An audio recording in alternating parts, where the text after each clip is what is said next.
नमस्कार, मैं Satyendra Kumar ion success academy platform पे आप लोगों का स्वागत करता हूं। जैसा कि आपको पता है, प्रीवियस ईयर क्वेश्चंस को हम लोग ले रहे थे लगातार उसी सीरीज में।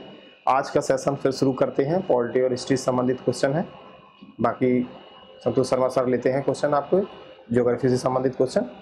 सीरीज को शुरू करते हैं आज से। आज का पहला क्वेश्चन आपके सामने स्क्रीन पर। पहला क्वेश्चन है, लोकसभा का आम चुनाव किस वर्ष हुआ था? यानी कि पहला चुनाव जो लोकसभा का है वो किस वर्ष हुआ था? 1949 ऑप्शन है, 52 है, 50 है, 51 है। चार ऑप्शन है आपके सामने। 1951, 1950, 1949। कब हुआ था पहला चुनाव? आप लोगों को कमेंट करके बताना है राइट ऑप्शन क्या होगा इसमें। पहला चुनाव कब हुआ है? फर्स्ट पार्लियामेंट्री इलेक्शन 49, 52, 50 या 51? राइट ऑप्शन है इसका 52। 1952 में पहला चुनाव होता है। 1950 में 26 जनवरी 1950 को गणतंत्र दिवस देश आजाद हो जाता है। लेकिन जो फर्स्ट चुनाव होता है तब तक कार्यकारी सरकार जो थी, जो 47 से पहले वाली थी, वो चल रही थी। 1952 में फर्स्ट पार्लियामेंट्री इलेक्शन होता है। नेक्स्ट क्वेश्चन जो आज का है, लोकसभा के प्रथम अध्यक्ष कौन थे? लोकसभा के अध्यक्ष को आप लोगों को पता है क्या बोलते हैं? स्पीकर बोलते हैं। लोकसभा के अध्यक्ष को क्या कहा जाता है? स्पीकर भी कहा जाता है लोकसभा के अध्यक्ष को। तो आपको नाम बताना है, पहला लोकसभा अध्यक्ष कौन थे? जीवी मावलंकर, हुकुम सिंह, बीडी जत्ती और बीबी गिरी। आपके सामने चार ऑप्शन है। तो पहले आपको राइट ऑप्शन है इसका जीवी मावलंकर। इनका पूरा नाम था, पूरा नाम भी लिखा हुआ कहीं आ सकता है, गणेश वासुदेव मावलंकर।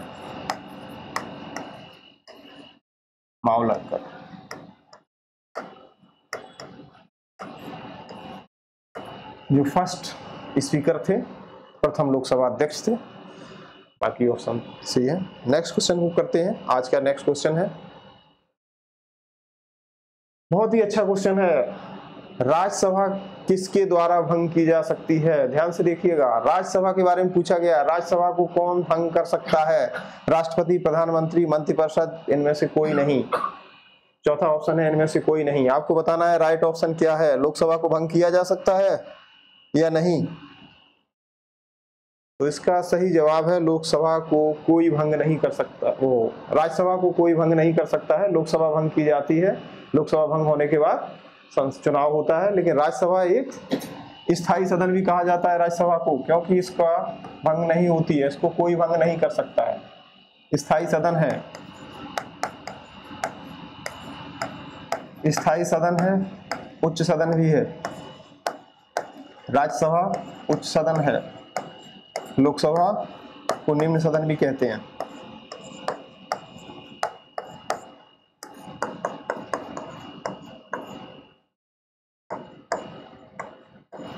इस प्रकार लोकसभा और राज्यसभा को कोई व्यक्ति भंग नहीं कर सकता इनमें से, यानी कि भंग करने का कोई प्रावधान नहीं है। वो परमानेंट रहने वाला सदन है। जो परमानेंट सदन रहता है उसका 6 वर्ष बाद, प्रति 6 वर्ष बाद उसके सदस्य रिटायर हो जाते हैं, कार्यकाल उनका पूरा हो जाता है। उसी क्रम में इलेक्शंस चलते रहते हैं। ठीक है, नेक्स्ट क्वेश्चन करते हैं। आज का जो नेक्स्ट क्वेश्चन है,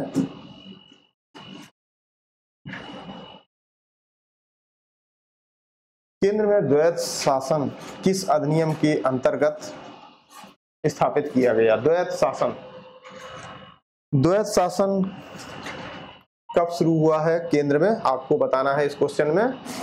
तो इसका जवाब आपको देना है। ऑप्शन है 1909 का अधिनियम, 1919 का अधिनियम, 1935 का अधिनियम, 1947 का स्वतंत्रता अधिनियम। इसका राइट जवाब था 1935 का अधिनियम। 1935 के अधिनियम को मिनी संविधान भी कहा गया है। बहुत बड़ा अधिनियम था।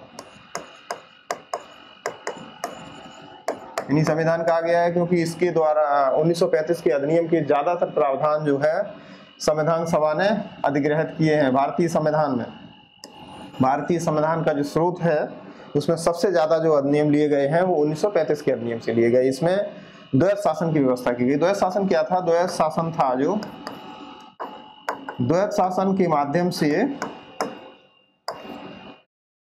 विषयों की 2 सूची तैयार कर दी गई। विषयों की सूची बना दी गई कि विषयों की सूची दो भागों में थी, एक संरक्षित थे और दूसरे विषय थे जिन पे जो चुनाव के द्वारा चुनी हुई सदन था वो कानून बनाएगा, सदन कानून बनाएगा, सदन के लिए विषय थे। ठीक है, तो ये तो द्वैध शासन की व्यवस्था होती है 1935 के अधिनियम द्वारा केंद्र में। नेक्स्ट क्वेश्चन मूव करते हैं।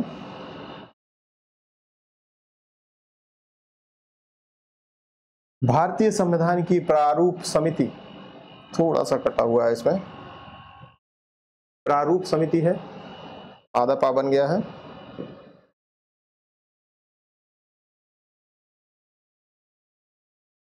प्रारूप समिति का अध्यक्ष कौन था? कौन सा व्यक्ति प्रारूप समिति का अध्यक्ष था आपको बताना है। प्रारूप समिति, ड्राफ्टिंग कमेटी जिसे कहते हैं, इसका अध्यक्ष कौन व्यक्ति था? राजेंद्र प्रसाद थे, डॉक्टर बी.आर. अम्बेडकर थे, जवाहरलाल नेहरू थे, पुरुषोत्तम दास टंडन थे। तो इसका राइट जो आंसर है वो है डॉक्टर बी.आर. अम्बेडकर।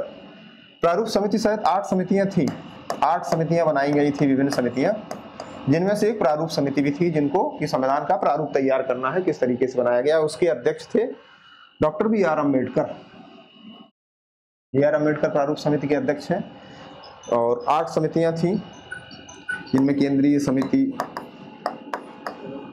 झंडा समिति, इस तरीके से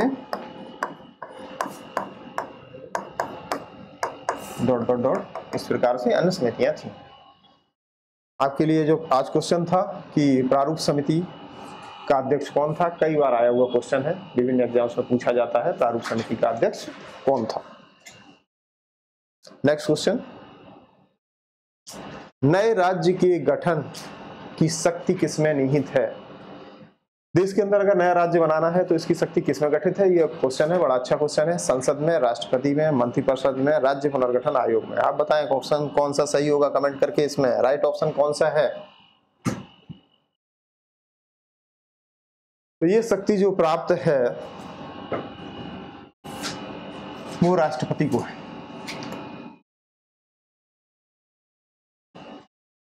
राष्ट्रपति इस शक्ति का प्रयोग करते हुए नए राज्यों का गठन करता है और इसमें प्रावधान कहां पर है?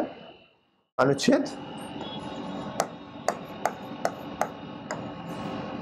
2 और 3। जहां अनुच्छेद 2 कहता है कि राज्यों, नए राज्यों का प्रवेश। मान लीजिए कोई राज्य है, भारत का पड़ोसी राज्य है, जिस पर भारत ने अभी भारत के क्षेत्र में आया, भारत से बाहर था, तो उसको सीधा प्रवेश करा सकते हैं 2 के तहत। नए राज्य का प्रवेश हुआ गठन अनुच्छेद 3 में है, राज्यों की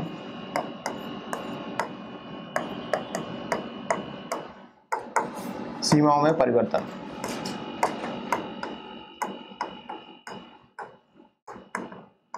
परिवर्तन से संबंधित प्रावधान।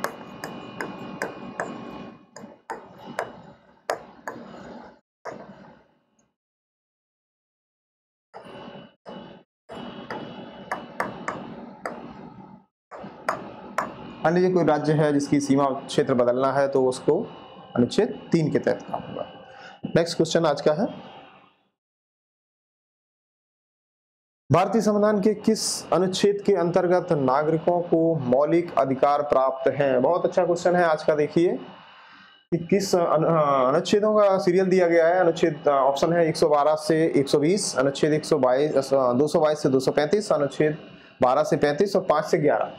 बताना है आपको किस सीरीज जो अनुच्छेदों का एक ग्रुप है वो कौन सा मौलिक अधिकारों से संबंधित है। मौलिक अधिकारों से संबंधित कौन सा ग्रुप है? Option A, option B, option C, option D. तो इसका राइट ऑप्शन है ऑप्शन सी, 12 से 35 तक। 12 से 35 तक मौलिक अधिकारों का वर्णन है। यह है मौलिक अधिकार।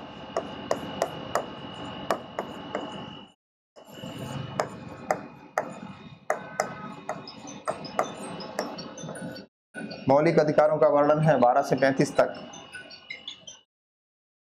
और ये आपका आता है 5 से 11 दिया गया है, ये ठीक क्रम में दिया गया है और बाकी स्पेसिफाइड नहीं है और ऑप्शंस जो हैं वो एक ग्रुप नहीं बनाते हैं। ये जो है नागरिकता से संबंधित प्रावधान है, नागरिकता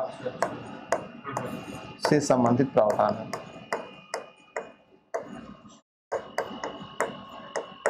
प्रावधान किए गए हैं अनुच्छेद 5 से लेके 11 के बीच में। संविधान का कौन सा भाग है? ये भाग 2 है और यहां भाग 3।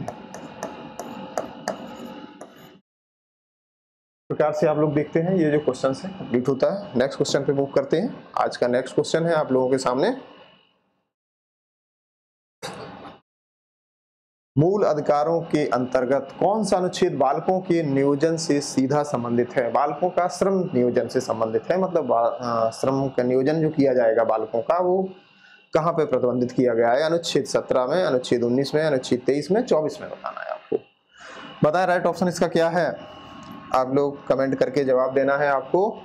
राइट ऑप्शन कौन सा है इसमें?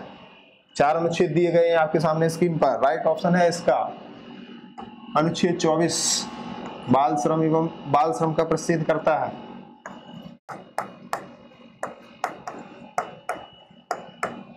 बाल श्रम का प्रतिषेध,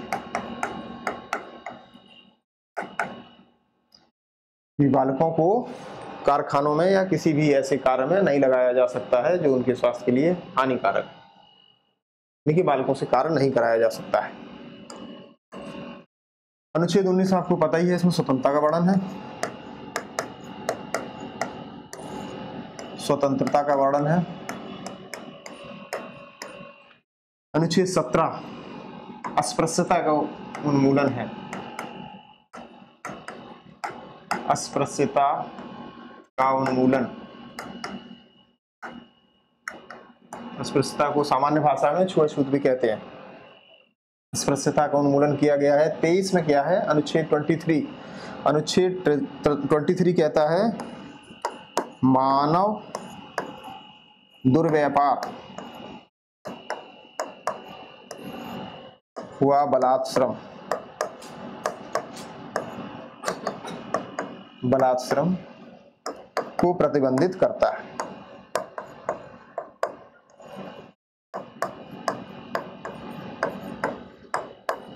मानव दुर्व्यापार का मतलब है कि बालकों को मानव तस्करी नहीं हो सकती है, जो मानव किसी भी व्यक्ति को गलत तरीके से किसी काम में लगाया नहीं जा सकता है। और बलात्श्रम मतलब है कि बंधुआ मजदूर नहीं बनाया जा सकता है।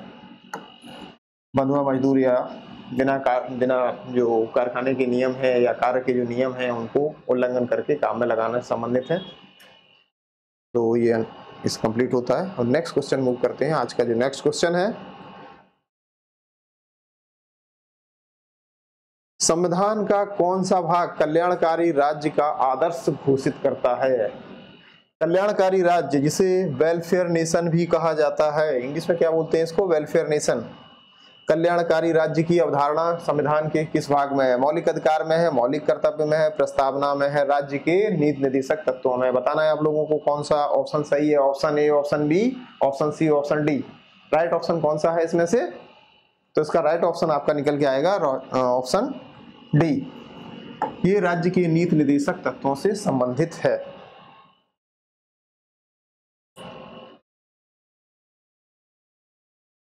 नीति निर्देशक तत्वों का वर्णन कहां मिलता है?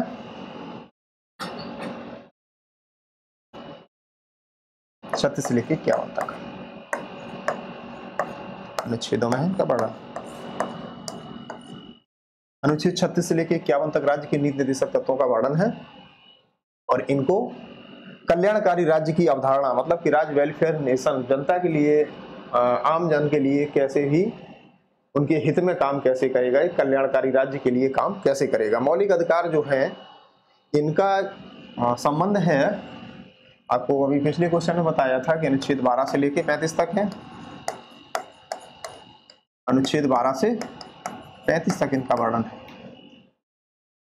तो इनका जो संबंध है वो मौलिक अधिकार आपके कल्याणकारी राज्य से संबंधित नहीं है, बल्कि ये अदालत में बाध्यकारी हैं, बाध्यकारी होने के साथ कानूनी रूप से बाध्यकारी हैं।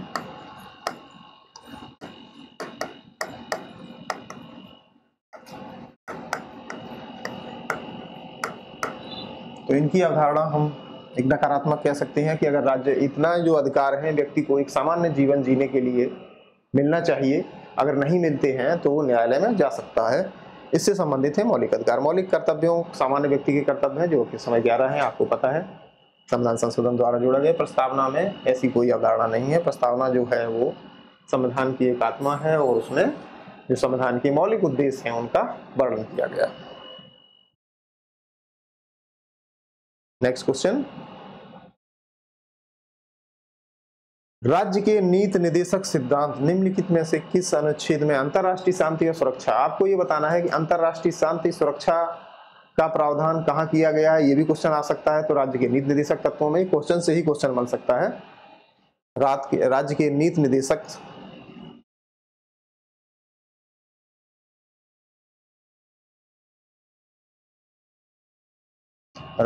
निर्देशक सिद्धांतों में से वर्णन है इसका, आपको अनुच्छेद बताना है किसमें इसका वर्णन है। 48 का, 43 का, 51 और 41, इनमें से किस अनुच्छेद में इसका वर्णन है आप लोगों को बताना है कमेंट करके।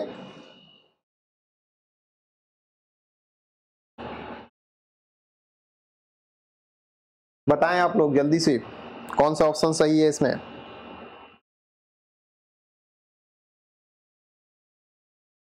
राइट ऑप्शन इसका सी है। राइट ऑप्शन इसका सी है कि इसमें अंतरराष्ट्रीय शांति से संबंधित है। राज्य अंतरराष्ट्रीय शांति को बढ़ावा देने के लिए काम करेगा, अंतरराष्ट्रीय शांति से संबंधित है।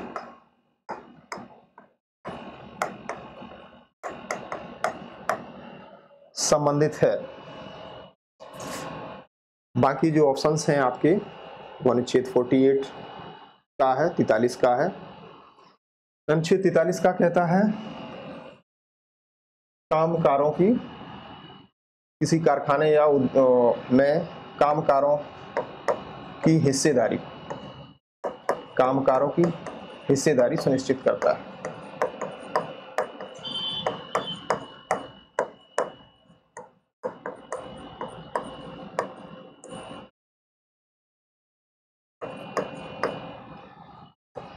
प्रबंधन में कि अगर कोई कारखाना है जिसमें कामगार काम कर रहा है तो उसकी प्रबंधन में भी हिस्सेदारी होनी चाहिए।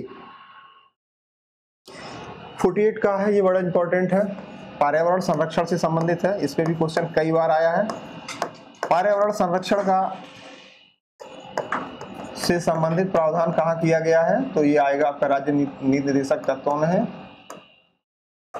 और ये अनुच्छेद 48 का है। अनुच्छेद 41 आपका रह जाता है 41 है आपका संबंधित जो काम, शिक्षा एवं लोक सहायता पाने का अधिकार है। राज्य से काम, शिक्षा व लोक सहायता पाने का अधिकार है।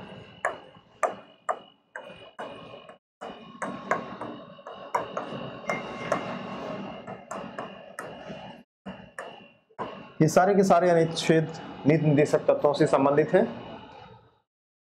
आज का सेशन कंप्लीट होता है। अब नेक्स्ट सेशन में जो हमारा कंटिन्यू होगा उसमें हम आगे संबंधित क्वेश्चन पॉलिटी और हिस्ट्री से लेंगे। थैंक यू, आज के लिए इतना ही। नमस्कार।